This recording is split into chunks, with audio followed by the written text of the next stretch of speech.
That is good. Yep. Right here. You like when I look right here? Look right at me. You like what you see? I like what I see. Actually, I wore a special sweatshirt for this second here episode because I wanted to tell you a fun little story before we get into Oh, please do. just so much more madness. Well, I'm waiting for our friends to get here, but I see 0 people right now. But we'll go ahead and say hello to the replay crew. Hey guys, thanks for Hi, y'all. watching part 2. We just talked about the first 2 episodes of American Nightmare, the new documentary, not really new, but still very popular in the top 10, American Nightmare on Netflix. And in our previous video, Shantae and I went over the first 2 episodes. And in this episode, we are going to be talking about the 3rd episode and who is this guy that we've been referring to the whole time? Who's this Sesma motherfucker? We're about to tell you guys all of that. Damn it, 1.5 minutes in and I said fucker. I mean, it's okay. I can't hear you. It's okay. Oh, okay. Weird. Now I can. Okay. All right. So we've got Hilton, who's down under. Hi, Hilton. And Michael and Peggy P are here. Hey, guys. Hey, y'all. I think because I'm so excited to tell you, and because, I mean, you waited so patiently.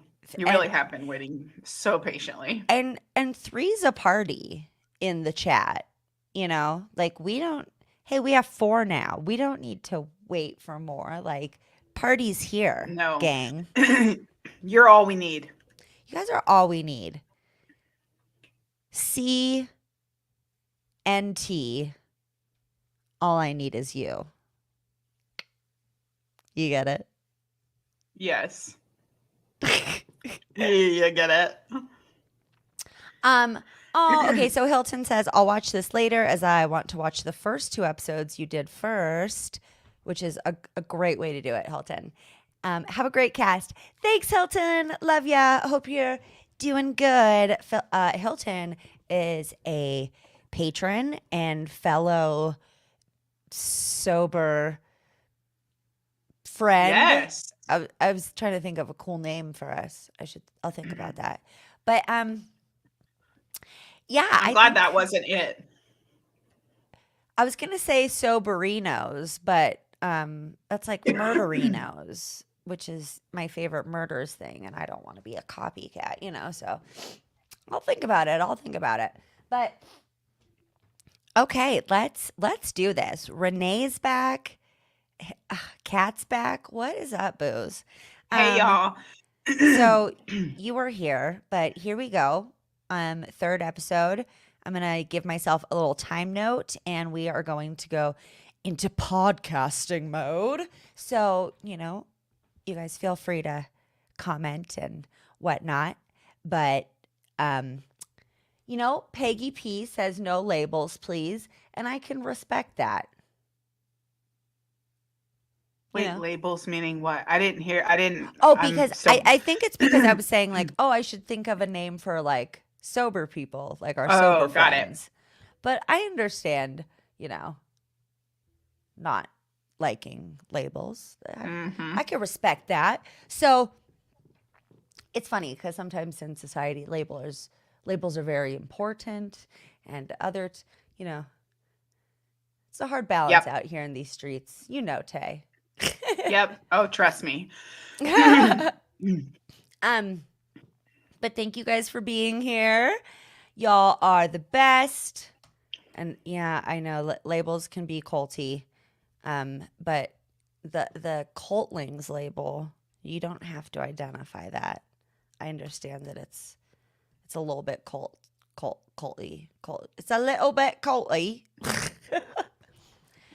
Have you watched My Fair Lady? Because I feel like you could probably play Eliza her dad or Doolittle? whatever.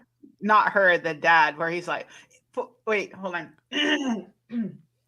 with a little bit of blue man look. Oh, you got it down good. I think it's like a Cockney accent, right? Yep, that's what you sounded like. We're nailing it. I mean, right? Okay, so I think let's Renee, go. you're so kind. Yeah. Okay. Thank you, Renee. Thank you for your support. Okay. What? Okay. What was that? I have these realizations sometimes, and then I make a mental note, and then I move on. So, are you ready, Shantae? Are you ready to partay, Shantae? All day. All day. You keep it ready. gay. Locked and loaded. Hey. Okay. You liked it. I loved it.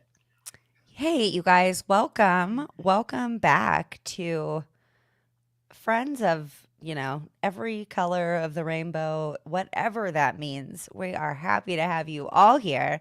This is That's So Fucked Up, a podcast about cults and murder and so many other generally fucked up things. I mean, what is the deal with fairy tales? Those got crazy.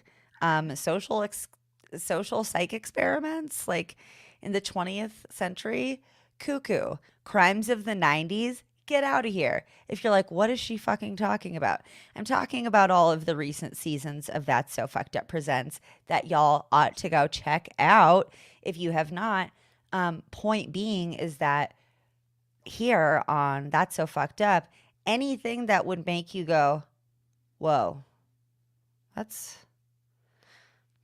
so fucked up, or even just that's fucked up, but that name was taken. Anything that would make you say that's what we're going to talk about here on this show. And my God, if today's story is not a super good example of one that makes you say, that's so fucked up, then I don't know what is. So we are here to tell you about the part 3 of American Nightmare. And what a nightmare. I'm saying things in a weird order, but we're your hosts. I am Ashley Love Richards, and today I am once again joined by my lovely friend Shantae. I'm not going to have her explain who she is because she already did that a few times, you guys, during the Natalia Grace season. So go listen to it yourself. Go listen to that. Or at least go listen to the first part of this episode. Or just follow me on the link that we provide, and then you can find out. There's many ways. But quick little recap. Shantae is a cult survivor who they said, girls don't need math. And she said, you know what? I'm going to get out of this cult and I'm going to get my master's degree and then I'm going to do math all fucking day, you bitches. And then she got a degree in STEM and now she's does science and engineering and math and technology stuff. And she's super cool. Is that I'm going to carry you around with me. Yeah, no, I'm going to carry you around with me and be like, it's my girl Ashley. She'll tell you about me. Give it away, Ash. Okay. So, are you ready? What did we do in the last episode? Can you fill me in as if I weren't here? Yeah, we talked through the Erin's side of things and heard about the actual outlay of the crime. They were broken into. She was kidnapped by some people that were in wetsuits and they wore goggles. The people who were being kidnapped were wearing goggles. Anyways, it was a whole shit show. They accused Erin of being the one who did it, and Denise comes onto the scene and shows up out of nowhere. 400. I do math. I do. 400 miles away from where she was. 40D. Number. you know, booze. 400 miles. Anyway, Yeah. 400 miles away. And then she tells her side of the story. She had multiple accounts of SA while she was being kidnapped, and there's a lot of manipulation. And now they're questioning if this is a Gone Girl situation because they think, yeah, that's that. They think that that's her creating it herself just to get back at Aaron. Anyways, we left off at a 911 call of a repeat sounding not repeat sounding, it really did sound a lot like it, where their daughter has been taken. Wait, what? How was that? Are you making a Liam Neeson joke or Me? Wait, god damn it. Who's Liam Neeson? I'm just kidding. No, stop. I was like, no. Shante. Wait, but have you seen Taken? No. Okay. You're coming at me in all angles, dude. You guys, I threw her through the pop culture ringer last episode when I brought up Silence of the Lambs. She was like, "Who puts the lotion in what basket?" And I have no idea. We decided that we're going to do a show. Well, I decided this in my mind. I hope you're on board, Shantae. I'm down for it. Or I give her some highlights about maybe some stuff she missed out during the 28 years that she was in the cult. Like Silence of the Lambs. Yeah. And if people want to, like, in the chat on the live, just like throw stuff out there that you're like, I feel like she should know this. I probably don't. And I'll be taking notes after this so I can find out what I need to look into. And you guys, just for posterity's sake, no, I don't actually know what that means, but I guess I will let you guys know that this is audio taken from a YouTube live.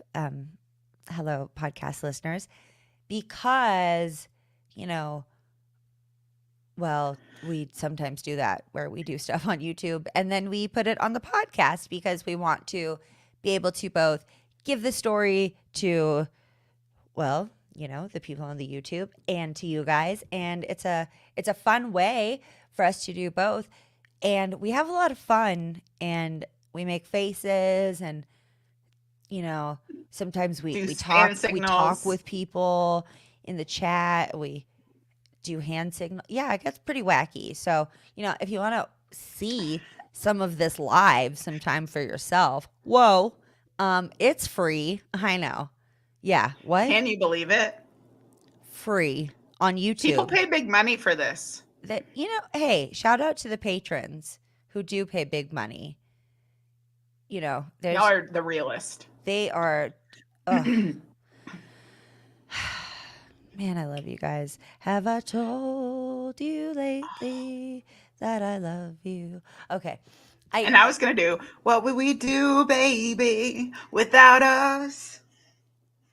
But it'd be you. I don't know that. Don't do that. I don't know that. Three's Company theme song? Well, I just know the part, come and knock on my door. Oh, no, not that one. Hold on. I said the wrong show. Ugh. It's Family Ties with Michael J. Fox. Yeah, I don't know that one. But oh my gosh, I was waiting to be roasted. The Michael J. Fox documentary, if you want to just immediately sob and then just continue doing it for like 2 hours, definitely watch that documentary. I don't think I can. I'm not even like a Michael J. Fox fan. Like I'm not like Back to the Future. Like I've not watched a lot of his stuff, but I know that he's done so much for research in Parkinson's. And just when he like starts the documentary off with being like, I don't want people to feel sorry for me, and I just immediately am like, like sobbing. Like, no, it is. I don't like. He just seems like an amazing man. You guys, it's rough. Yeah. So, anywho, back to the story. At TSFE the podcast live is where you can watch us live or on the replay. On the YouTube. So I am so fucking ready to like spill the goddamn beans, dude. Like, get the I fuck can't ready. wait. Hold on to your goddamn seat because your girl has been down some rabbit holes all day long. She's been arguing with people on Reddit. She's been coming up with theories, taking names, kicking ass. You know how it And goes. texting Shantae and not getting any response because Shantae was so overwhelmed today. I also have a tendency to text people like 8 times in a row. Love it though, but I'm like, I feel so bad because I looked down, I was like, oh my gosh, I forgot that my phone As doesn't notify somebody me on my who watch. regularly does not answer text messages and other messages because they totally overwhelm me, I'm never offended by that. I just want you to know. I said out loud to myself today, oh, she has ADHD. It's okay. When I didn't respond right away. And I was like, oh, we're set. No, it's like We've got it's this. like there's like a 4 on my text messages right now, and there's a 9 on the YouTube notifications, and It's just what it is. I can't. The price you pay for creativity. It's really overwhelming. But yeah, no, it's awesome. Okay, but here we go. So, trigger warning, you guys. Lots of pretty. Can you hear that plane? Speaking Yeah. of ADHD, you could hear it. Oh yeah. Okay. I thought it was over me, but No, it that was wasn't. wow. It was that loud for you. It wasn't that loud. It was more like I thought my noise canceling headphones were really canceling. Ah, okay. No, that was over me. That was loud. Yeah. So trigger warning for discussion about sexual assault and just giant bummer victim blaming bullshit. So here we go. I'm going to kind of summarize the documentary in a little bit more truncated fashion Okay. than we went through the first couple episodes because I just wanted to hit like I wanted to hit kind of the hard facts and information since we've already gotten a lot of, we've heard a lot from Denise and Aaron and some stupid law enforcement officials and stuff. But now we're actually going to start hearing about who this perpetrator is, what maybe his motivations were, which were weirdly glossed. Were they weirdly glossed over in the documentary, or is it because it goes all the way to the fucking top? You guys, I don't know. I don't know how safe I feel about saying too much, to be honest, because I feel like maybe they left some shit out because it's sketchy, or maybe not. We'll see. We'll let you guys come to your own conclusion. Here I go. We report, Facts. you decide. Yes. Unlike our buddy Henry Lee, the amazing Exactly. journalist. He didn't let us decide. He's No, already decided. he for had us. feelings.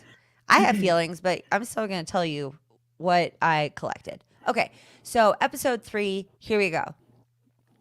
It's 10 weeks after Denise's release in June 2015, and a break-in happens in Dublin, California, which is 40 miles from Vallejo. A woman calls and says that her husband is outside fighting a man who broke into their house to try to rape their daughter in their home. Actually, she didn't say that, but one of the officers at the Vallejo Police Department, which actually seems like a pretty fucking stand-up police department. Go them. No, sorry. No, the Vallejo I was police, like, I'm sorry, no, what? they are absolute shit. The Dublin Police Department, they seem really, Agreed. really great, at least from the Yeah. 2 people that we heard from in the documentary. But this woman calls and says that somebody broke in and her man, her husband was fighting off the intruder because he was trying to attack their daughter. So this, we hear from one of the, I'm assuming he's a detective, but I don't remember from one of the officers. And he says that they assumed that the perpetrator was, because they found duct tape and zip ties and stuff when he escaped, they assumed that he was going to tie up the parents and rape the daughter. Which is now where I'm going to introduce my theory. Are you fucking ready, you guys? This is a man named Michael. Fuck, are you kidding me? Hurry. Is his name Michael? Now I don't know who you're talking about. Mueller. Matthew. Fuck. Okay, so we're going to discover that this guy who kidnapped Denise and who is now breaking into this home and trying to sexually assault the daughter while the parents are there, his name is Matthew Mueller. And I fucking think that he was on his way to being a serial killer. I strongly believe that he would have been the next Joseph D'Angelo, Golden State Killer. And I will explain that. But you guys, listen. It's a fucking theory, but I think it holds weight, and I will explain more why later. Really quick, though, also, Denise says a little bit later in the episode, and I thought it was like a perfect subtitle for the episode. She says, quote, "What needs to happen to me? What needs to happen to any woman for them to be believed?" Because we'll get a lot more into that shit in this episode too. And I just thought that was so poignantly said because, you know, there's that documentary on Netflix that I actually haven't watched because I figured it would be too upsetting, called Victim Suspect, that's all about how victims often get blamed by law enforcement and the judicial system and, you know, people in general. Which is absolutely accurate. Victim blaming's super popular. It's a thing. It's weird, but yeah, it's like it really seems like people love to try to understand and defend a perpetrator and just like love to hate a victim. They don't dig into the perpetrator's life like they do the victim. Why? Somebody today on Reddit was arguing that they thought it was very unlikely that Matthew Mueller had the McDonald triad, which is, I think, when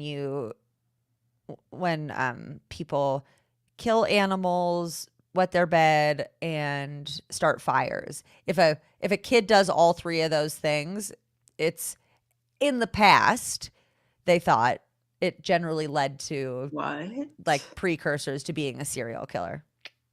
Yeah, hot tip. You didn't know that. So this chick on Reddit is like, I highly doubt that Matthew Mueller could have had the I know. Renee on the chat in our YouTube, you guys, is like, stay away from Reddit, please. I can't, Renee. She's got a problem. It's like my toxic habit is fighting with people on the internet. But also, listen, I am a content creator and I made a post about my theory about Matthew Mueller, knowing that some people would absolutely be assholes, but like a lot of people saw the post, you know, so I was trying to get new listeners.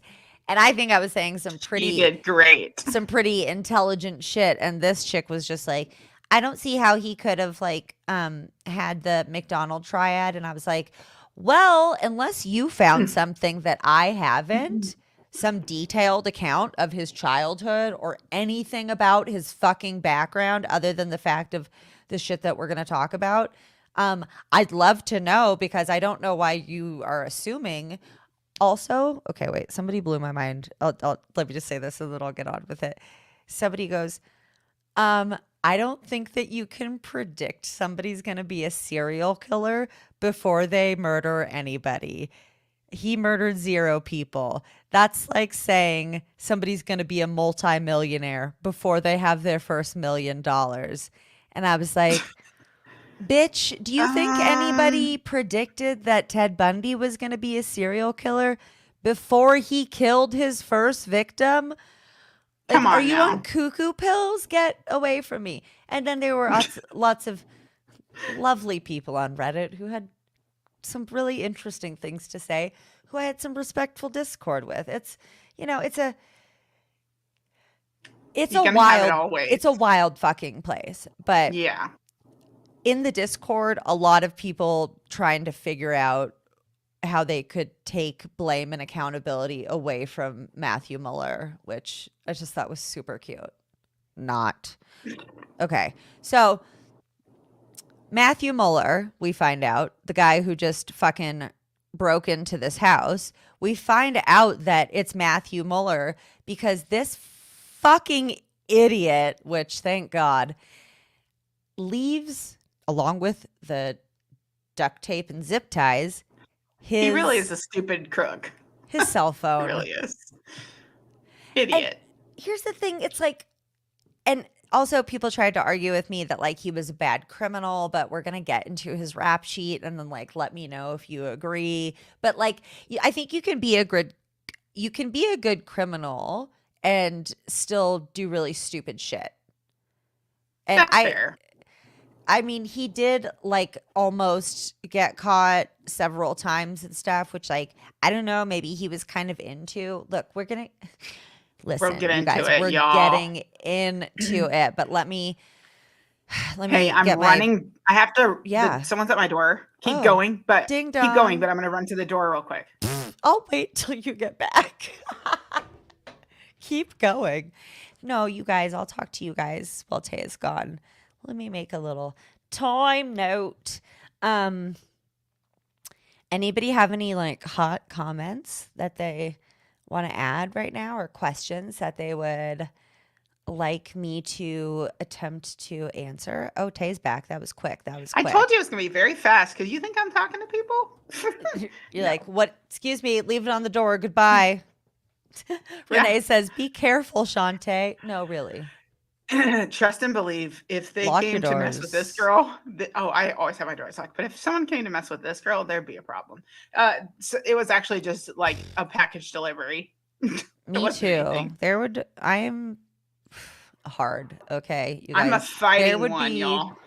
a problem as well if you came here. I have a baseball bat, so just know that. Okay, so we're back in a podcast mode. Zoop, zoop, zoop. 27:45.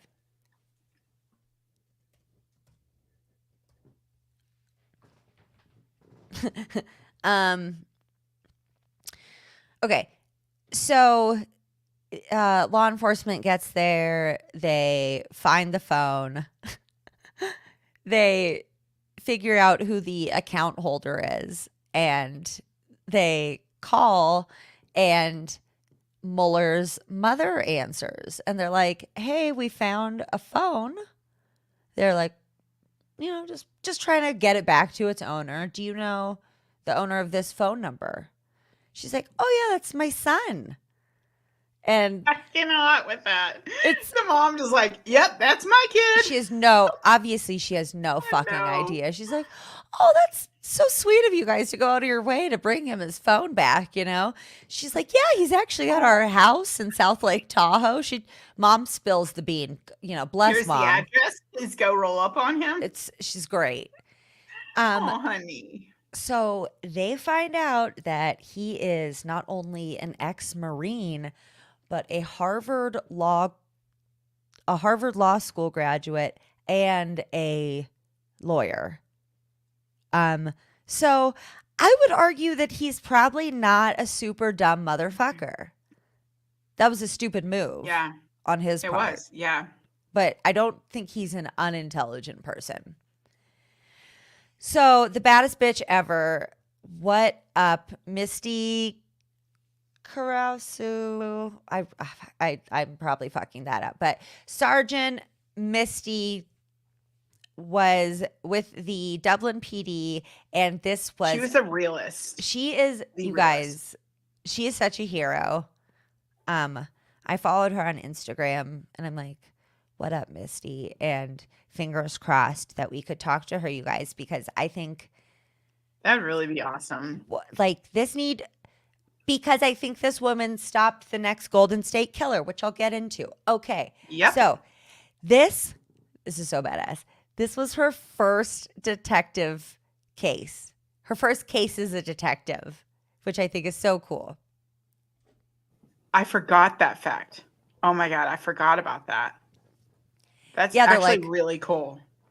oh, we're going to go roll up on this suspect. Do you want to come? And she You was want to like, go? Oh, fuck that's yeah. right.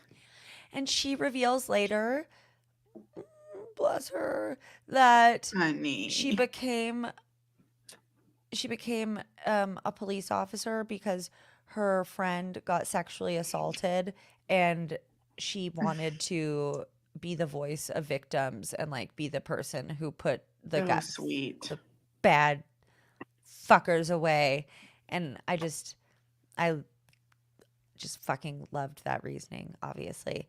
And they said that all this time all they wanted was a law enforcement person to call their hero, and they can proudly definitely say that about Misty, and I can say that too.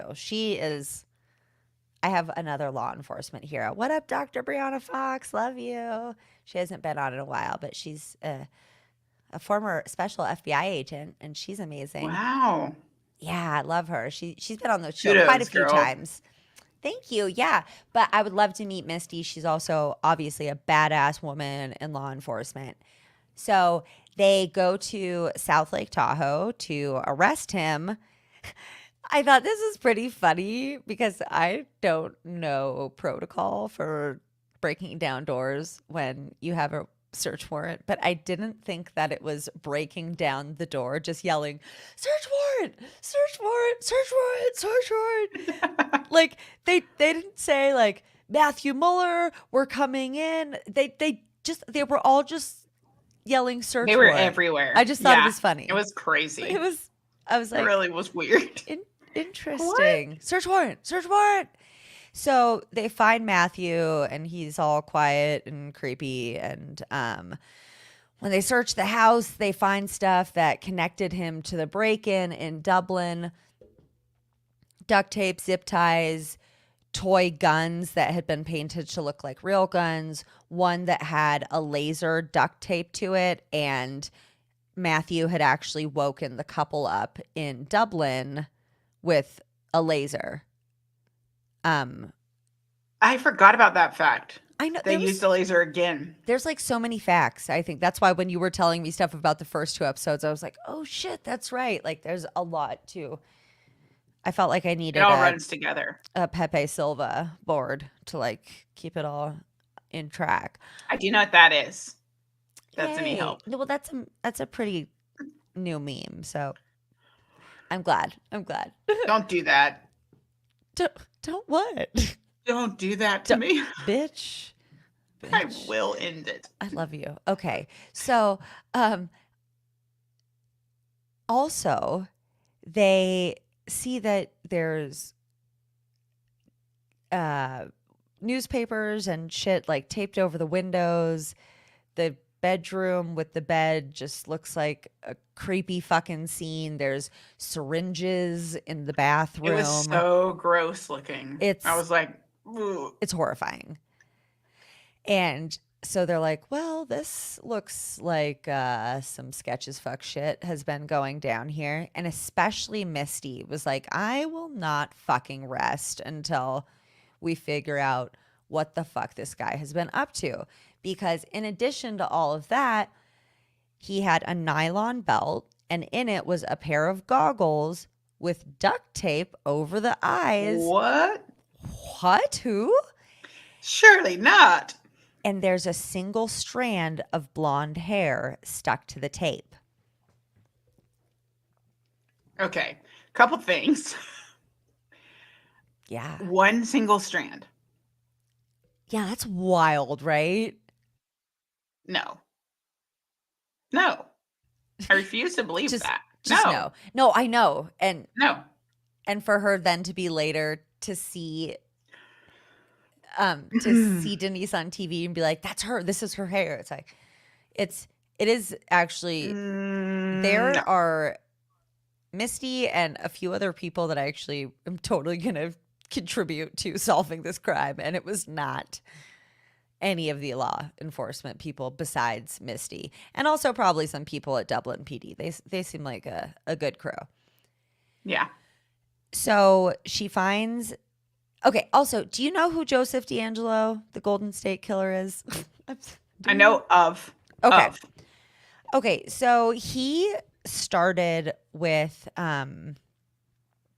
He started off as a peeping Tom, and then he Okay. became a ransacker. He would go into people's houses and just like move shit and like not really, and just like That is so a Charles Manson move. like That's what he did. I have so much to say about Charles Manson. Like I can't start. And like I can't remember this. Did Charles Manson also take stuff that was just like not really valuable but weirdly personal? I think so. He definitely like rearranged stuff, like random things, little things, and Yeah. then sometimes furniture or whatever. He would do Yeah. that shit. Just to like fuck with people. Yeah. So Yep. so and then he escalated to breaking in and raping women, usually when they were home alone. And then he escalated to breaking in and raping women while they were usually in bed with their partner, and would like tie the partner up and rape the woman while the partner was in the house. And then he escalated to breaking in and murdering people. So I want to point out the very similar trajectory that Matthew Mueller is on here. We will talk about the crimes he had committed prior that show this pattern of escalation. But when he abducted Denise and held her hostage for 2 days and raped her twice, this was much. We weren't going anywhere good. Well, and this was much bigger than the things he had done in the past. And so I'm saying like the things that he's like the way that he's escalating, because we know that he had been a peeping Tom, which we'll talk about, and then he broke into women's houses and didn't actually rape them. And then, years later we hear that he does break in, he does kidnap, and he does rape. It's like he's progressively getting more brazen, and everybody's like, oh, well, I don't think blah, blah, blah. And it's like, well, that's the thing though, is people often don't just fucking start with murdering people. That's usually not the first step. Peeping Tom generally leads to being a fucking rapist. And once you start introducing home invasion with rape, that's pretty fucking aggressive. Then you also introduce kidnapping. You cannot tell me that this motherfucker was not going to kill somebody in one of the next couple of times. Like, you cannot convince me that he would not have kept escalating. Also, him and D'Angelo were both ex-military. They were both doing this all throughout California. They were both in their early 30s when they started murdering people. It's just, there's so many similarities. I would love to hear what you guys think. Well, you, Shantae, obviously, and listeners, reach out and stuff. Because God, that's one really of my major theories. Perspective. Yeah, I hadn't thought about that, but I think it's, and I think once I go into how I feel. Yeah, like once I go into a little bit more, I think you'll even see that more. So, Andrea, no, not Andrea, woof. Denise and Aaron report that they're too scared and depressed to go back to work. They don't even know if they can because they're known as the hoaxsters, which is also so sad. Not only did the media just absolutely fucking defame her, but then obviously people are insane and were writing her like, you should fucking die, you bitch. Like people, I can't imagine. So aggressive. I cannot imagine after going through that and then having the police do that and then the public response just opening up your Instagram to just so much hatred. And I You understand couldn't that go anywhere. it's really hard not to look at that stuff. And Yeah. yeah, like you couldn't go like They yeah. can't just have a normal life because Mm-mm. everyone's going to know who they are. That's a really rough situation for them, honestly. Mm-hmm. And are you ready Outside of for the trauma. yeah, just more insult to Just, injury. yeah. Are you ready for Sesma? Come at me about Sesma. All right. So this is like not explored that much in the documentary. And I do wonder if it's because like maybe people are going to get murdered, including me. Listen, actually, you guys, I was told this as a trick. I am alive and well. Sometimes I'm like bummed or overwhelmed and I don't check social media for a while. But if I ever talk about some government people going shady and I die, I have no intention of hurting myself, you guys, okay? I was actually told that. Like, listen, Yeah. I'm gonna constantly be talking about some shit that could like potentially not make people happy. So just know that I have no intention of harming myself, and if I go missing or die, that the FBI probably did it. And we will But investigate. really, yeah, no, please do, Shantae. Don't Oh, let it be in I'll be vain. leading the chase. Don't think I won't. You know what? I feel like I can count on you for that. Yes. So they find out that the lead FBI agent on their case, David Sesma, used to date Aaron's ex-fiance, Andrea. Okay. So let's get this straight. So remember, Aaron, his ex-fiance was this chick, Andrea. Andrea used to date this dude, David Sesma. David Sesma is the lead on the case where Andrea was apparently the intended target. Have we gone over that? The fact that they were like, oh shit, this was supposed to be Andrea? Yeah. So, on the case in which a woman got kidnapped and the intended target was David Sesma's ex-girlfriend. Hold on, my brain is literally melting. So attorney Rappaport is like, hey, what is this fucking bullshit? And they're like, yeah, we find that Sergeant or Agent Sesma's actions are unproblematic. So him being the lead agent on that case was not a conflict of interest in their minds, and his actions were unproblematic, even though he pretty immediately claimed that he believed that Denise and Aaron did this for personal gain. Super confused about what that personal gain would be, which always blows my mind when people are like, oh, the victims are doing it for like personal gain. I'm like, what are they gaining? Like hatred, death threats? What am I missing? Yeah. What are they getting? What am I missing out on that they're getting? This is bullshit. Where's my attention? Yeah. Oh, like what? Get out of here. So now Aaron says, quote, is this why the investigation keeps falling through? Is this why evidence is being ignored?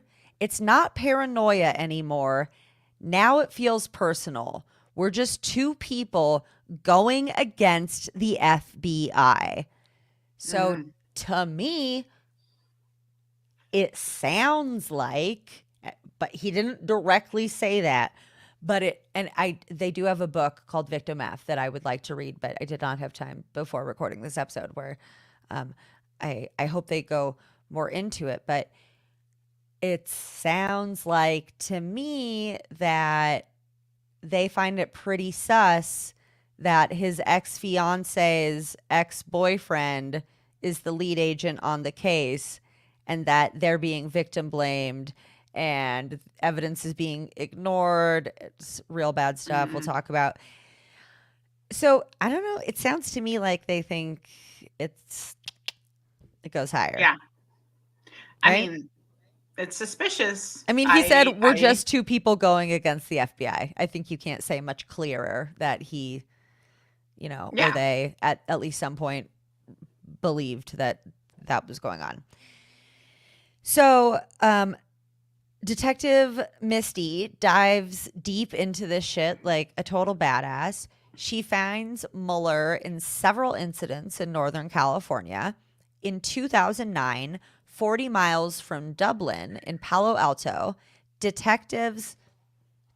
No. She sees that there had been a case very similar to Denise's with the break-in and everything. So she calls and the detective says, "Oh my gosh, I've been looking at this dude's photo since 2009. I know that he was a part of this crazy sexual assault case we have, but I could never prove it."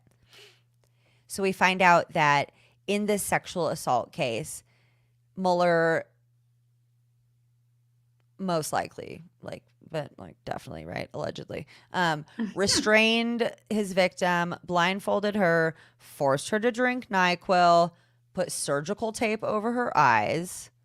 Mhm. Sounds pretty like his MO. She pleads with him, saying she's been raped before, and he says that he doesn't want to victimize her again and ends up not assaulting her. And this is where I want to point out the pattern of escalation. At this point, he broke in and he was intending to rape somebody, but maybe some sort of moral compass or something. I don't know. No. No. He No. does not. No. He does not. I mean, Okay. I again, don't get that my though. Why opinion. does he decide not to? Because he does not want but like a victim from someone else. He wants to create his own. And if they've been victimized already, they've already been gone through what he's about to do, and it's not exciting enough for him. Wait. No, but actually, this actually is another point in my escalation. Denise tells Mueller that she was molested when she was 12 in hopes that he won't victimize her again. And then he raped her twice. So But we might, that was but when we think, she was a child. okay. Yeah, no, that is Like, different. That is this different. person wasn't saying that. Like, I don't want to get into the mind of a person like that. So I am not going to say it, but it just seems like he had and maybe by then he was more into it. But like, if that was the first time, like, I feel like he wanted to like create his own thing. And it was like, oh, someone already did that. Well, let me find someone else that's not happened to. Well, Cause I don't want sadly, like, you know, victims often do get yeah, I can't even say it out loud, like a tainted reputation, which makes which me is want to so, murder everybody. yeah. Um, Um, okay. Ugh, God, I hate when I think maybe people have a shred of humanity and then somebody's like, "No, what sorry. about this?" I'm like, "No, yeah, you're probably right." Meh. Yeah, so Yikes. 3 weeks prior to this incident, a cop had stopped Mueller because he saw him jumping out of the bushes at a complex, totally not sus at all. And that case absolutely terrified the neighborhood, but it's still open because there was no DNA or anything to prove that it was Mueller. So, this incident was allegedly Mueller. I'll say that. Okay. Um, But also, but also, yeah. So Misty was working after hours and getting more and more emotionally drawn into the case.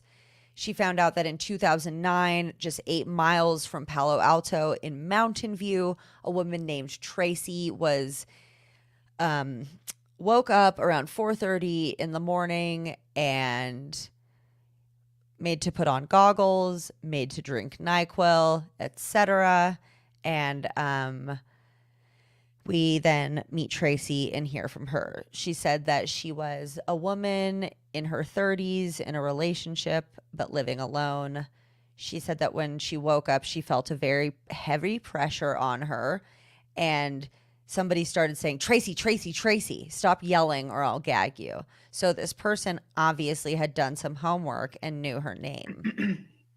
That is like, but also, yeah, nope. Mm-mm.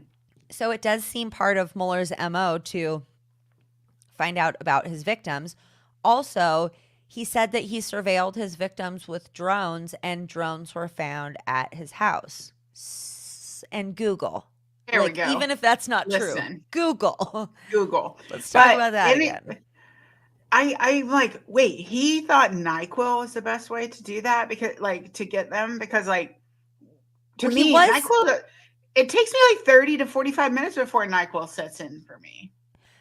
No, it is weird, but it's like they did say that he was mixing it with probably Valium or maybe some benzo or something. But even then, like if I'm having a panic attack, and I don't recommend this, I don't like, I'm not a doctor. No doctors ever recommended that I do this. But like if I'm having a panic attack, I'll split my Valium in half because at least in my mind, it'll like hit you quicker if it doesn't have to dissolve the whole pill. I don't even know if is that science? No. No? No. Okay. Regardless of no, because even if you break it in half, like it's still going to dissolve. You think about a big one dissolving, it's going to dissolve on the outside, like kind of like layers. So it doesn't matter if I do that. I mean, it doesn't scientifically make sense to me, but that doesn't mean it's not something. I don't know. We're going to go with yes. It doesn't mean it's not You're real doing for great. you, Ashley. Listen, if it's been working, don't stop. Yeah. Right? Yeah. I haven't had like a crazy panic attack in a minute. I was about to say, don't jinx yourself, babe. Oh, you're like, bitch, you just did it. Knock on wood. Knock on wood. Okay. So, yeah, but the point of that was that it's not like if I break my Valium in half that it fucking like hits me instantly. I would think, like you're saying, like maybe chloroform or, I don't want to be giving ideas. Also, I think that's a super antiquated way of doing things. Listen, I haven't kidnapped anybody in a long time, you guys. I don't know what the latest tricks are, but NyQuil. But we don't recommend kidnapping. No. Don't kidnap. 10 out of 10 do not recommend. But NyQuil and or benzos does seem like a weird choice. So he put the goggles on her, like I said, and says, I have some bad news, but unfortunately, now I have to rape you. That is like such weird verbiage to deliver said bad news in. What? So Tracy begs and pleads and is just like, please no, and tries to appeal to his humanity. So fucking riddle me this, Shantae. He gets quiet for a long time and then says, okay, like, I know this is going to mess you up for a long time and I'm sorry about that, but you should probably get a dog or take some like safety precaution measures that could stop something like this from happening to you in the future. So he's definitely blaming her as he's giving her safety prevention or like crime prevention. It was very weird. Who wants advice from the person who just victimized them by doing what you did? Shut the hell up. Right. It's like, yeah, maybe you didn't enter my body, but you very much so traumatized me. Okay, so I love this. This made me I was squealing with how adorable this was. So the officer asks her, mind you, this is 2009, not 1939. And he goes, are you sure it wasn't just a bad dream? I will fucking murder a motherfucker. Are you? No, it gets worse. She's like, are you like, how would I have gotten these marks? Like, no, I understand reality. Then I don't even know why they would talk to him. They ask her boyfriend if she was an attention seeker or prone to make up stories. And did he believe that this could have really happened? What? I have so much anger seething through my body. Like, I don't even know what to do. Like, I need to fucking, like, rage punch that fucking dick fuck in the throat until he breathes no more. Like, Allegedly. literally the amount of rage coursing through my body right now is like, it's like, you know, when you can feel it, it's like physically murdering you kind of start your soul. shaking. Yep. Yeah. So that was a fun little trip back to the early 1900s that I thought was just wild. But Misty is like, okay, Tracy has long brown hair though, so she is not my victim. And Denise is losing hope because she just wanted someone to believe her, and she was getting bullied by the cops and the media and everybody. And she says that she was assaulted at the age of 12 and didn't tell anyone. And then this man molested someone else. And she, as victims often do, took on a feeling of guilt because she had not spoken up sooner. Then, when she was 19, she got assaulted at a small party. You know, got drunk and woke up with someone's fingers in her. And I just want to say that I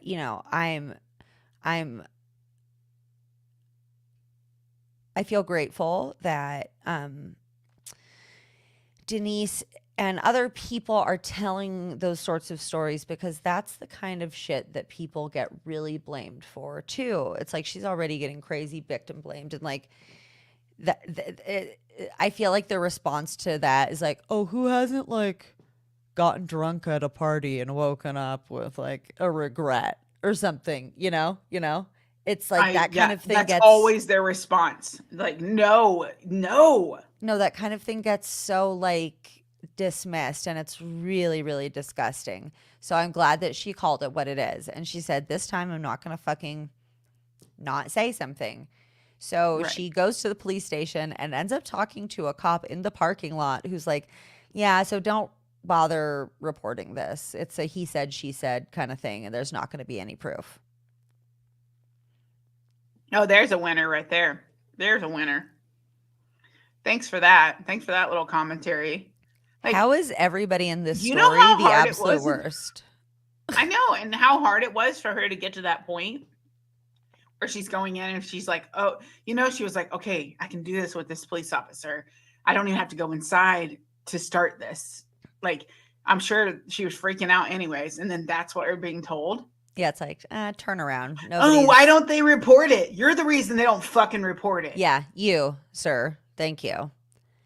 And that's when she says, what needs to happen to me? What needs to happen to any woman for them to be believed? Because then also, it's like, period. It's just the amount that she's gone through, the fact that she's been so invalidated and victim blamed is like so fucking hard to swallow.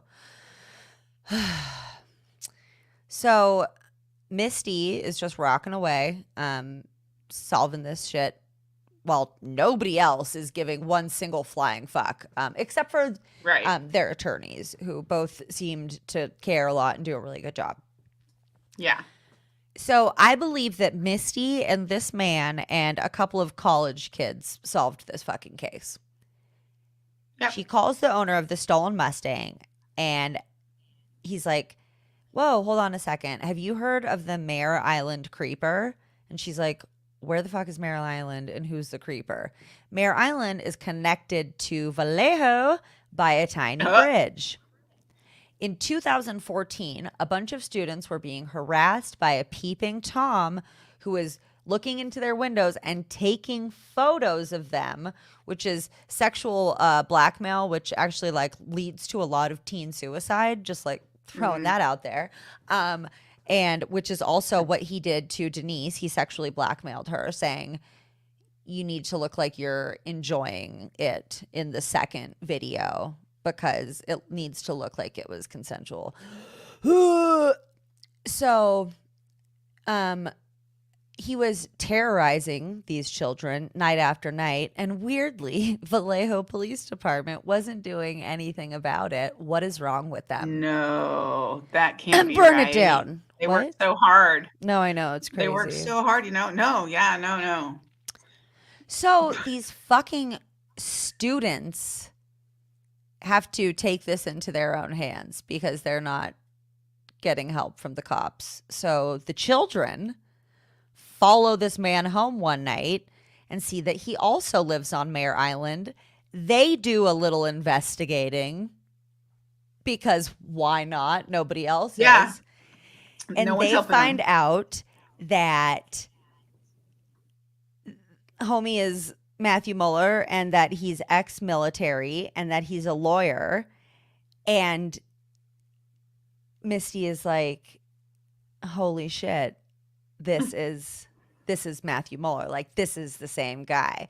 And I do find it weird that it's in 2014 when he's doing the peeping Tom stuff, because generally that is a step in escalation before the break-ins and stuff. But maybe he had done other shit that we don't know about in the meantime, and this was just like a fun little casual side project, you know. Also, exploring his options. He was also disbarred. Super cute story. Wait, where's the reason he was disbarred? It's because somebody had paid him like up front. So he was an immigration lawyer. Oh. Which is also like a problem. Fuck, God damn it. You know, it's coming up in my notes. God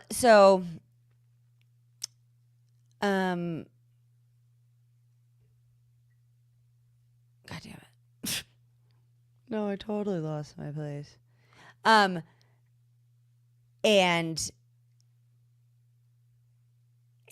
this guy, so this man who had the stolen Mustang and these college kids and Misty, I fully think cracked the fucking case. Yep. Because he's like, yeah, and then right around the time the Mare Island Creeper stopped, that Gone Girl case happened. And she's like, what Gone Girl case? Like, I guess departments don't communicate at all. It's super weird. Like, why don't they have a fucking... Why don't they have a Reddit thread or something where they're like, hey guys, we have a dude doing this. A community blog. They're like, oh, that's crazy. We have that. Like, I don't, like, what the fuck? You know, where's the communication? There are toasters that you can fucking, it's like touch screen.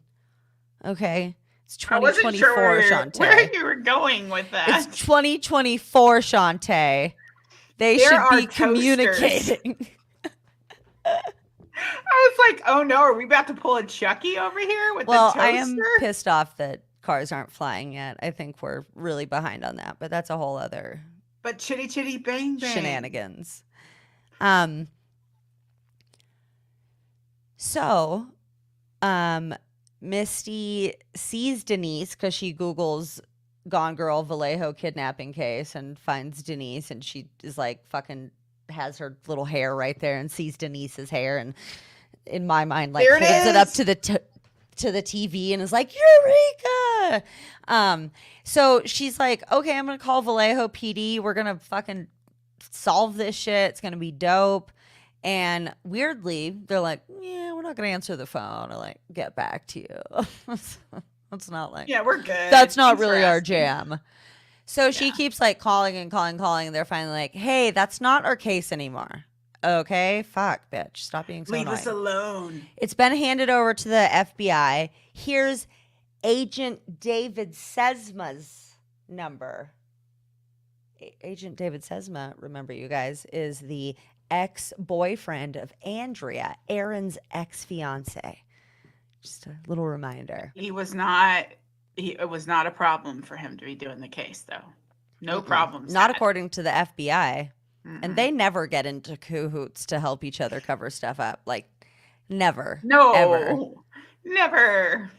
So she reaches out to Sesma and he's like, yeah, cool. Like, send me what you got and we'll take a look at it. So they set up a meeting with the FBI, her and another officer on the Dublin force. And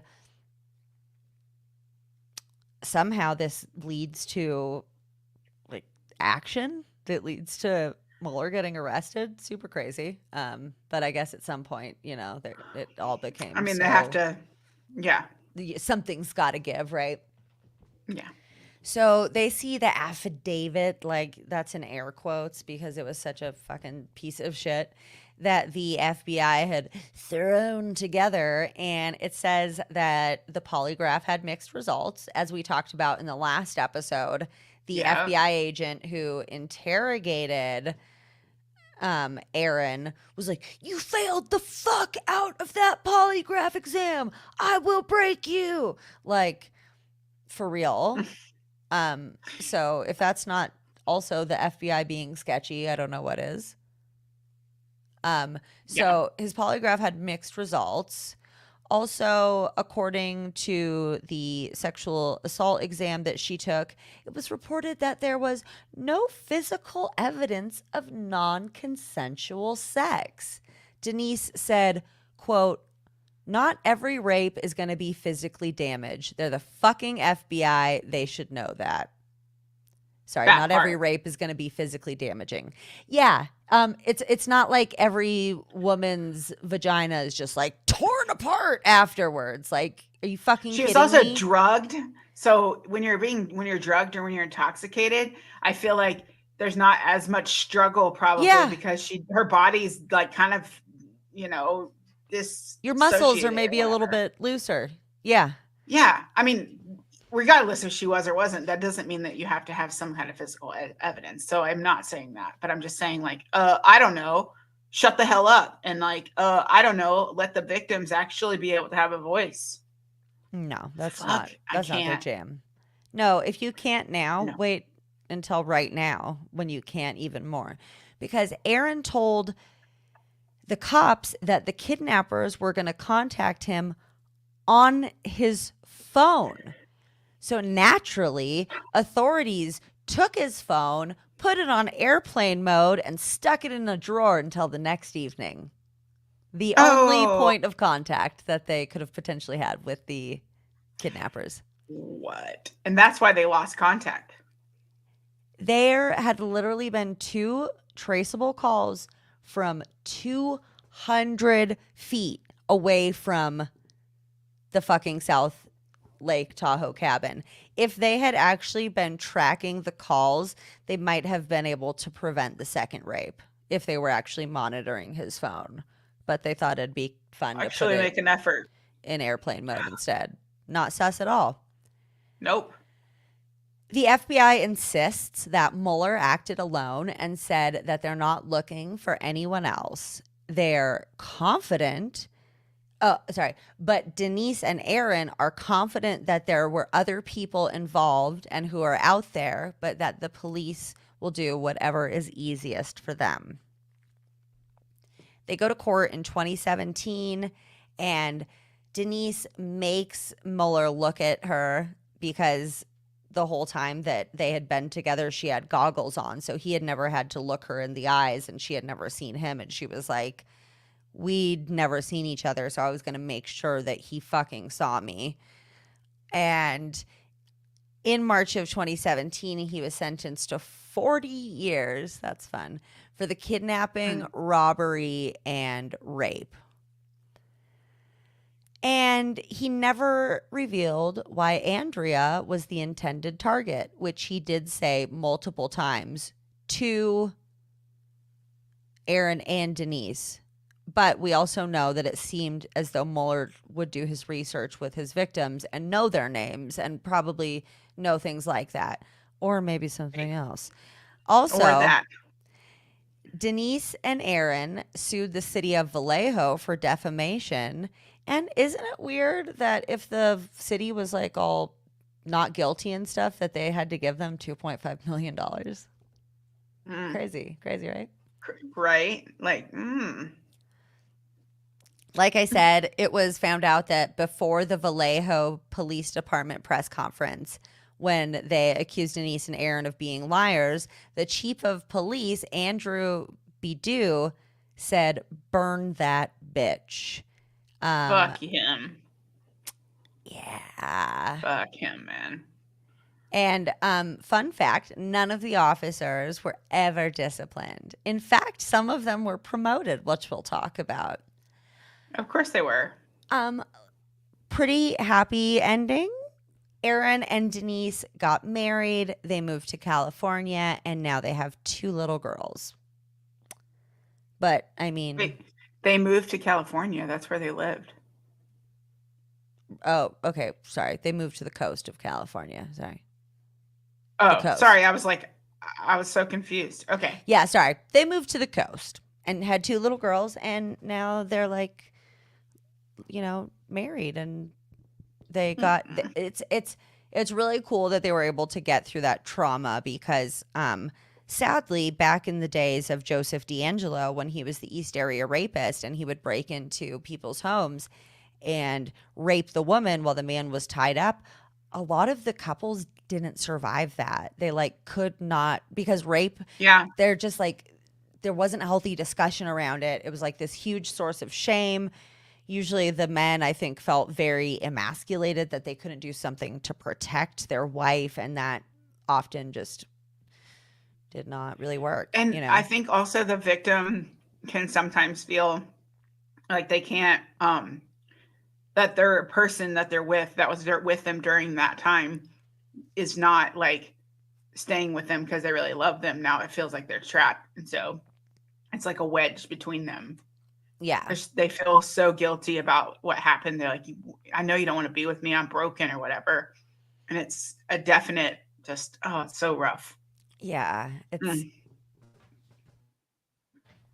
he Mm. legitimately, in addition to just ruining countless lives and taking countless lives, just horribly damaged so many relationships in a time when that society just didn't have the tools to deal with that. It's really fucked up. So I really do think that Mueller was really following this kind of Joseph D'Angelo Golden State Killer type of track, but then we have Agent Sesma, and we just can't ignore Agent Sesma.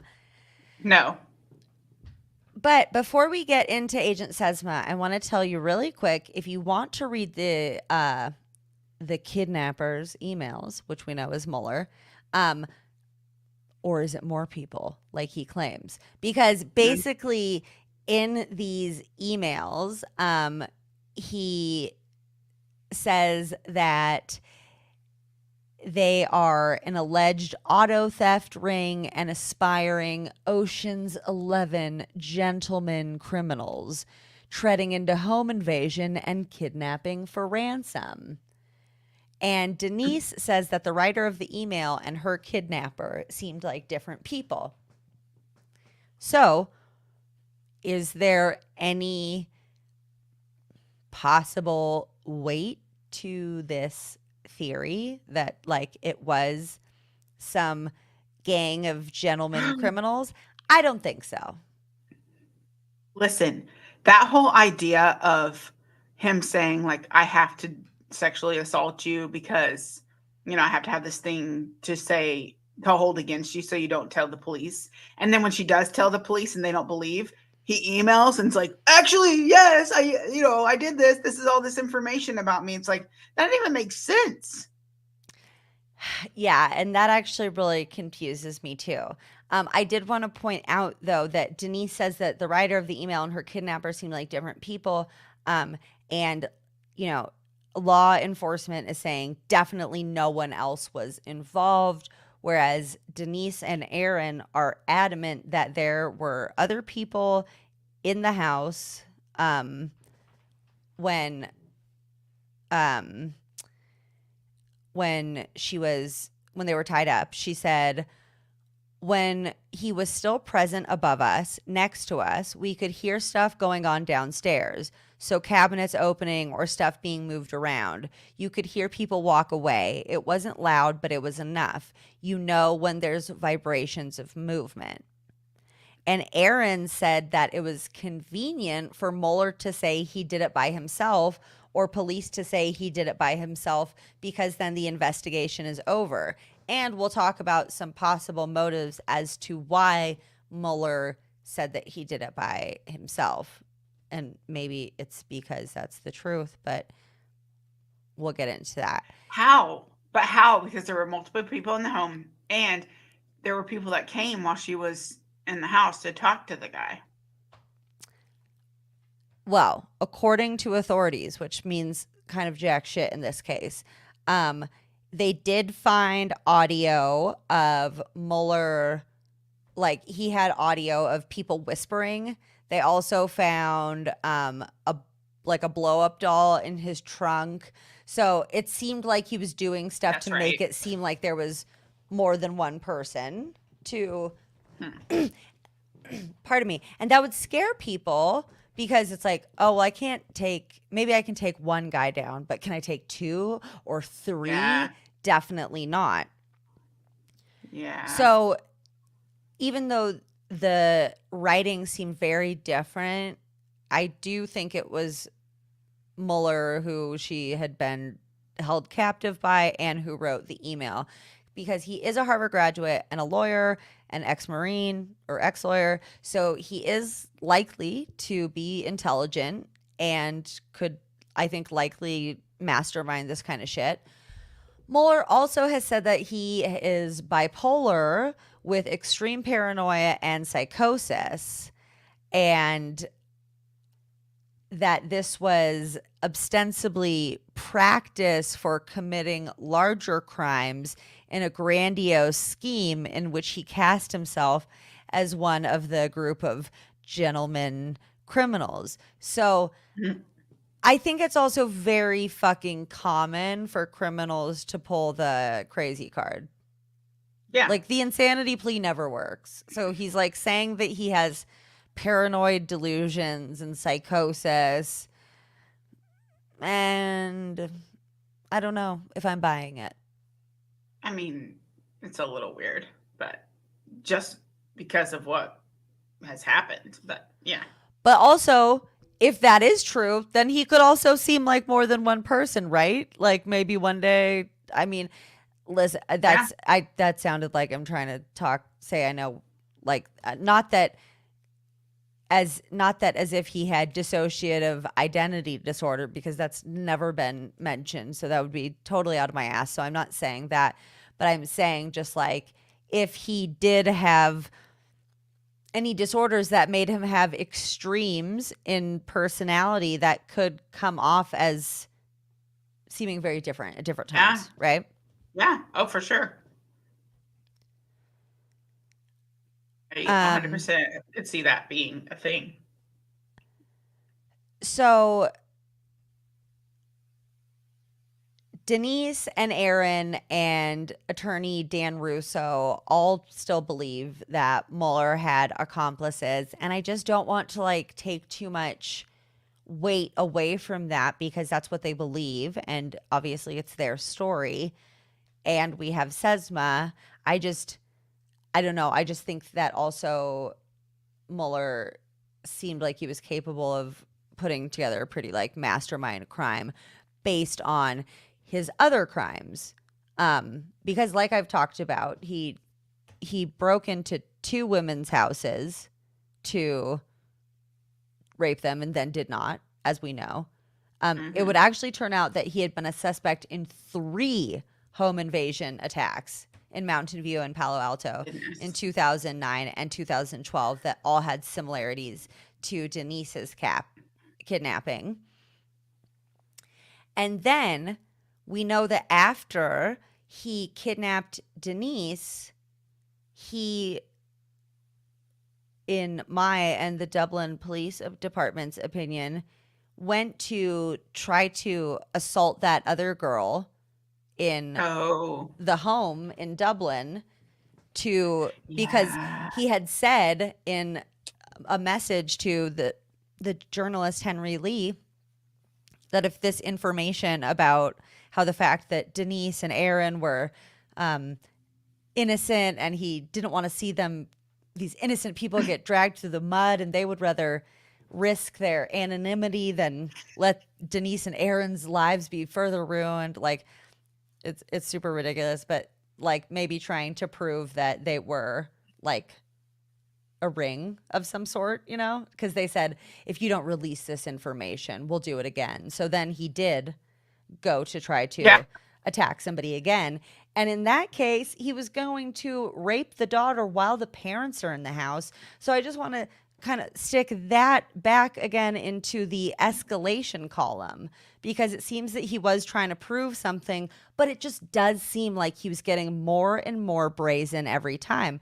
Also, reminder, Joseph D'Angelo ended up murdering somebody's father because he was trying to break into the home to rape the daughter. If y'all can't tell me that he is not Golden State Killer, like in the making, I don't know. But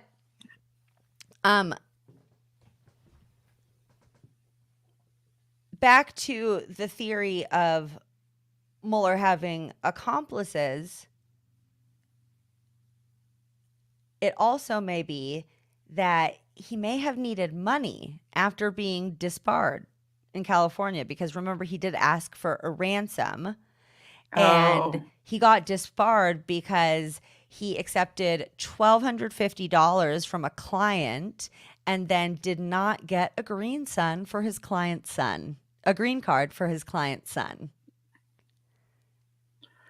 And he was asking for $15,000 initially, and then he was offered $3,500, which is not that much money. Whatever. Like $15,000 is not that much, so it kind of makes me think that like it's not an impossible idea that he was hard up for money and therefore was trying ransom. And maybe that's why he was taking naked pictures of kids, because it's called make money. Like scammers make money that way all the time. They get kids to give them illicit photos, usually by starting an online relationship with them or peeping in their fucking windows and taking pictures. And then they're like, hey, we're going to fucking ruin your life if you don't give us this money. And then kids end up like often unaliving themselves because of it. It's really fucked. But to me, those both seems like some pretty sketchy and convenient ways to potentially make some money, right? It's suspicious. Also, if his statement is true and he did act alone and made all of that up to be scarier, that could be backed up by the audio that was found and the blow up doll. And he said that he did use those things to make Huskins think that he was not working alone. And not that this holds any weight, but federal authorities have said that they believe Mueller acted alone, using intricate tricks to make it appear otherwise. But the federal agent on their case, Detective Agent Sesma, who had dated Andrea years prior. Okay, here's where like some of that, all of that I just told you, it like makes so much sense. Kind of breaks apart with Sesma, because like that can't be just a fucking coincidence. They both can't be accurate. No. So were Mueller and Sesma connected somehow? We know that they were both ex-military. Or did Sesma find him on the dark web? Yes. Because he said he was... Because Andrea obviously has them by the dick. all the guys Oh, she's yeah. been with. And he became over jealous of Aaron's relationship with her, Mm-hmm. and that he wasn't leaving her alone because he really still liked her. And so Sesma, because he's the fucking FBI, has access to all the crimes. There's Mm-hmm. no way. And he was like, all right, I'm going to find someone who's been arrested for things that align with what I'm trying to do. Mm-hmm. And he And assisted then, him in doing a crime that he already's been doing. right, and said, well, I'm going to fuck you over if you don't do this. And Mueller was like, well, it's kind of my jam, so I'm into it anyways. Yeah, so it's like, was Sesma wanting revenge on Andrea for something? Was he wanting to kidnap Andrea and it really was a botched plan? Or was maybe Andrea using Sesma for revenge against Quinn for picking Denise? That's a pretty far out there theory. Yeah, but still. But I mean, I think it's a Sesma crazy didn't life. realize. I think Sesma did not realize that Aaron was not still with Andrea, though. Right, Because because he it didn't says realize that they they broke had up. dated years prior. So he could, Yeah. and years could mean like a year and a half or 2 years or But something, him you and know? Andrea had been together for long enough that she was his fiance. Mm-hmm. Yeah, true. And who was she caught cheating on him with? Well, I think it's this guy that I'm about to talk about, actually, which is Okay. not in the documentary and extra sketchy. Yes. According to No. According to the filmmakers, they have no reason to believe Sesma was involved. But is it because they're scared because Sesma's the FBI? Maybe, probably, maybe. I Yes. don't know. um. So here's another weird little tip. Another one of Andrea's exes is Stephen Ruiz, a police officer that she'd been dating while engaged. And unless she was dating or unless she was engaged to anyone other than Quinn, that would mean that this Stephen Ruiz character is who she cheated on Quinn with. Okay? She playing a And game. Stephen Ruiz is a police officer who was fired shortly before the March 23rd kidnapping for allegedly misusing resources. And now they're married. So now Andrea and Stephen Ruiz, the fired police officer, are married. And it appears, and get this, during Aaron's initial interview, when asked who might want to harm Denise, he says nobody comes to mind except for the guy who Andrea had been having an affair with, Stephen Ruiz. But they didn't even blink twice at that. No, it's not even brought up in the We should documentary. go ask. It's not even brought up in the documentary. I found this in my own fucking research. So I don't know. It just seems weird that Andrea was the alleged target of the kidnapping, and then she was dating Sesma, Detective Agent Sesma, the fucking not detective, goddamn agent, the lead FBI agent on the case. Then she was also dating a police officer named Stephen Ruiz, who had been in trouble for misusing resources. Like, what if Andrea was like, Stephen, I don't like homegirl because I can get anybody to do whatever. Like, maybe Andrea is the fucking Rosamund Pike in this story. If anybody is like, what? Rosamund Pike is the villain in Gone Girl, who they all were like, oh, that's Denise. So that is my ending, wrapping up theories, and that's all I think I hopefully got the questions that were left unanswered and have given some pretty good theories to think about. I hope people respond and tell their thoughts on those theories, though. So I'd be curious to know people's thoughts Oh, on that. well, if you want to know, go to Reddit. People are happy to give you their opinion there. Super excited to do so. I'm not ready to fight anyone tonight. It's, you know what? I'm not either. I'm just, or am I? No, just kidding. Well, so, okay, 2 questions. Do you think that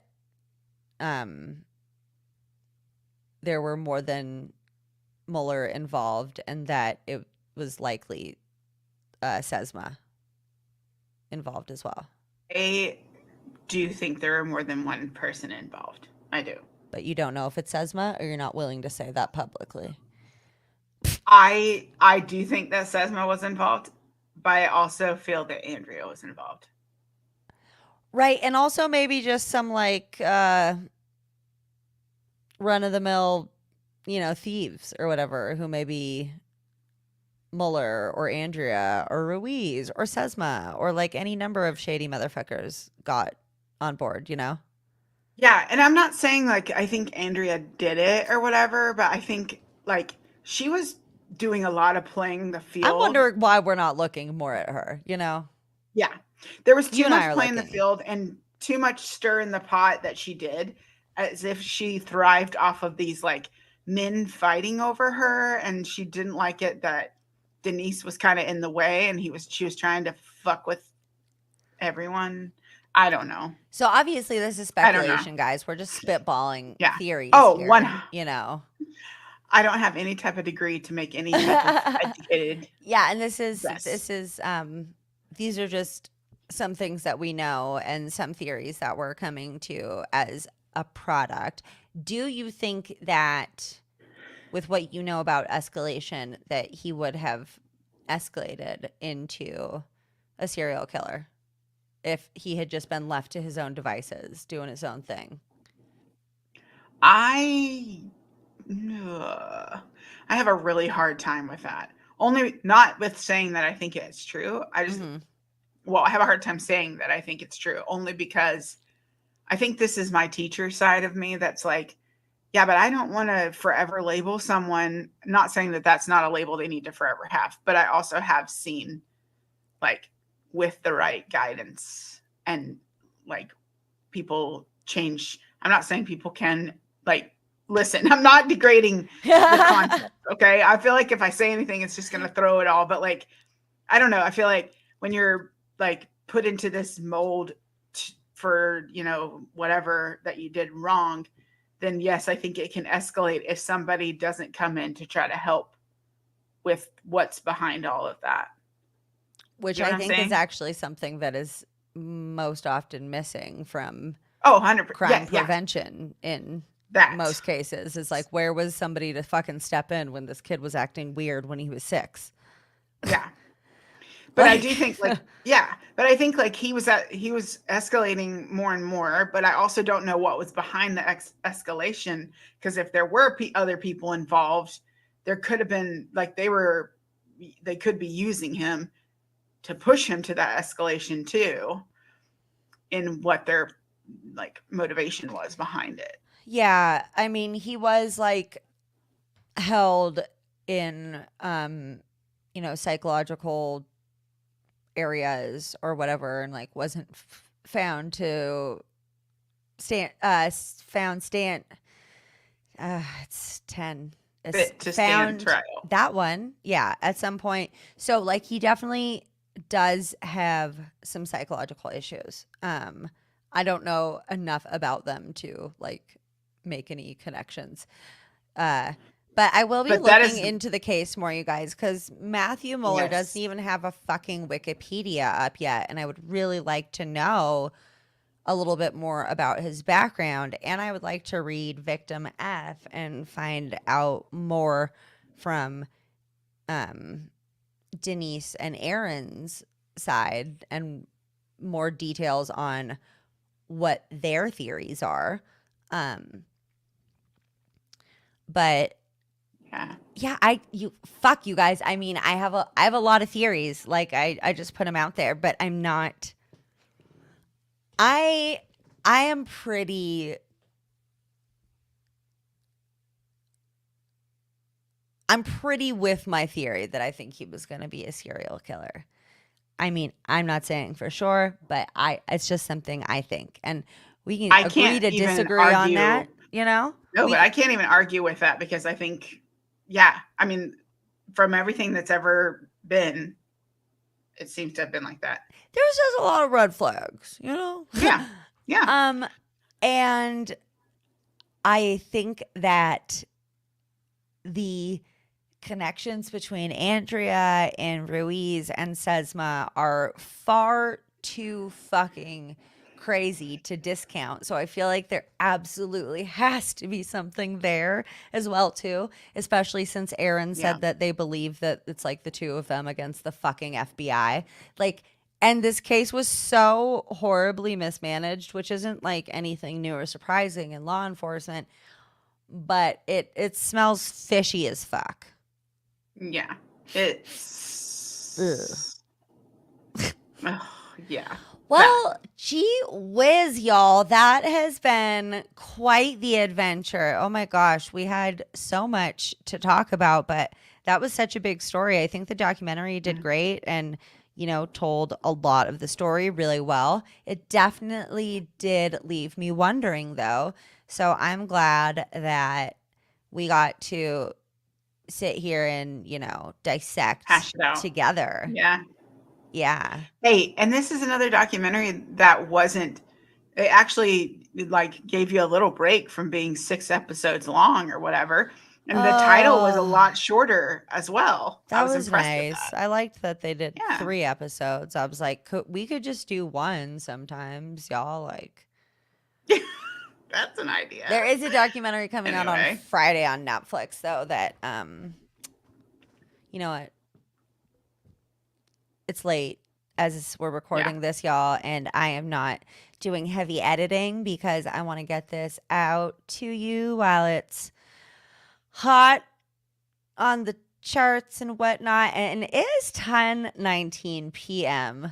in Colorado, and that's why I sound drunk now, because I am the drunkest person at concerts except for I'm sober, because like I dance really hard like a total psychopath, and then I'm like, what's up guys, this is so fun, just because I'm like so tired. So tired. Yep. Yeah. It's I'm funny. definitely wearing down. Well, what 1:37:25. Chat, I'm just gonna end the podcast and then we'll come over to you and check in about thoughts, questions, concerns, all that good stuff. So friends, thank you so much for listening. It's been one hell of a journey. I know there's been a lot of documentary content lately, and that's because there's been a lot of fucking documentary content lately, you guys. It's crazy. And I'm trying to keep up because I'm curious too. And I know you guys are. So, like, you know, let's do this together. I'm not making a ton of sense now. We should go. Go to tsfuthepodcast.com, and that's where you can find bingo, which I haven't mentioned in a long time, but you can play that along with us. You can find all of the links to where you can listen to us, all of our social media, Patreon, where you get free, ad-free stuff and things. It's good, as God said, and it was good. It was. Shantae is just looking at me like I'm crazy. So we're going to go, you guys. Go follow Shantae on the link that I put in the description. Do you have anything else to say, Shantae? No, it's been real. It's been real. It's been real fucked up as fuck and real fucked Yeah. up. Ooh, maybe that's a good ending. It's been real as fuck and real fucked up. I like that. Okay, that's the end. Bye. We did it. We nailed it. Bye. I'm dead. 1:39:15. Hey, We did YouTube it. friends. Yay, Shantae. We did it. Thanks for We did hanging it. with us, Yeah, y'all. thank you guys. Looks like Kat had to leave quite a while ago. So I don't know why I'm putting her Yeah, she comment was up. But tired she said, I got to get to because it bed felt nighty right. night. And that's understandable because this has been Same. an evening. Have we been here for 4 2, hours or is it 3? Is it yeah, 4? Is it 4? it's been 4? 4. Mm-hmm. Fuck. Damn, y'all have been Mm-hmm. marathoning with us. That's very nice. Peggy says the the writing style in the emails seemed suspect to me. They didn't seem to be written well enough to be from a Harvard educated lawyer. Yes, and I saw somebody say on Reddit, and sometimes people say interesting things, that just because somebody graduated from Harvard doesn't like necessarily make them smarter or better than like me who graduated from San Francisco State University. And listen, I'm not smart in that way that like I've gone to law school and whatnot. But I do think there's like like this thought that if you go to an Ivy League school, it's because you're really smart. Often it's because your parents have enough money to donate to like build a new library or whatever. Or because you're really smart and got it on good grades. But I think that's like less. I went to a very elite private school that was like acceptance of 23%. And most of the people there had very wealthy parents. I was just one of the very rare people in the group. So you're saying you were like the smartest but poorest one, basically. Not the smartest, but the poorest for sure. I wouldn't claim to be the smartest because that's a really, I mean, it's a lot of work to get into that school. But I also think, again, it was very evident who was there based on money or merit. I'll just say Yeah. that. And I'm Yeah. not saying people with money don't have merit because that's not true. But you know what I'm saying. I know what you're saying. Alicia from Twisted and Uncorked is here. Hi, Alicia. You guys, Alicia Hi. has a great podcast. It's called Twisted and Uncorked. You should definitely go check it out. Her and Sierra are super sweet, great storytellers, very funny. And they also talk about like a nice random assortment of randomness, which I enjoy because I can only do so much murder, you know? Yeah, same. You know? That's like, um, You can only handle so much. and Renee, I agree. Go binge it on Netflix. Do It it, is Renee. very good. I really do always encourage people, regardless of like how great the documentary was, to go watch it if a survivor or victim, whatever somebody's preferred label is. Um um I'm so tired. I forgot what I was saying. What? The Just survivor? don't watch it. I feel like you were going to say don't watch it if you're. Oh, no. What I was saying is that I think it's really important to hear survivors tell their stories in their own words. So Yeah. when there is a documentary where it is survivors speaking in their own words, I often, not always, but will think that will encourage people to go watch it because I think it's important for people to have their voices heard and have their stories Absolutely. not told by everybody else all the time. Takes a lot of And courage. that's that Cat in the Hat. Like, my goodness. Shantae, Yeah, every time we get together, it's very intense. it is. It's like, do you want to And talk I'm for just, like whew, really crazy stuff for like 4 hours? you're like, yeah, sure, let's do it. No, and I Yeah, I'm love it like because you're like airing out. down. You're like, yep, Oh, yeah, let's I'm do always it. down for it. Yeah, it's It's great. fun for me. Yeah, it's so fucked Well, up. I guess, we gotta go. We're tired. They gotta go. Yeah, We've been here for 4 hours. Some of y'all have been here with us, and that's the real amazing. I'm sure warriors. my boyfriend bailed out a long time ago. but that I means think he he didn't bailed out hear all right the after coolest fixing the mic. theories.